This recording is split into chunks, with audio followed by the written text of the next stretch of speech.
मुख्यमंत्री एकनाथ शिंदे यांच्या पत्नी लता शिंदे यांनी रायगडमधल्या शिवतेज हॉटेलला भेट दिली आहे आणि यावेळी त्यांनी गुलाबजाम श्रीखंड याचा आस्वाद घेतलेला आहे आणि यासोबतच पुढारी न्यूज सोबत बातचीत केली। आपण बघूया।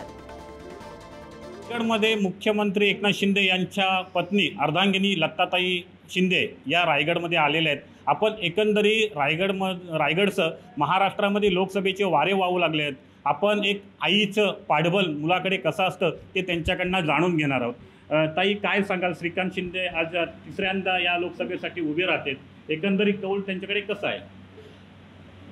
श्रीकांत शिंदे खासदार, त्याच्याबरोबर जनता तर पूर्ण आहे, कारण त्यांनी काम एवढं केलं, एवढं त्यांनी सगळ्यांना दाखवलं आहे की मी खासदार असून म्हणजे सगळ्यांसाठी मी काम केलं। सगळ्या पुरा डोंबिवली, कल्याण, ठाणे बिणे सगळीकडे तो त्याचं काम पूर्ण दौरे करतो, सगळं करतो, सगळीकडे जातो येतो।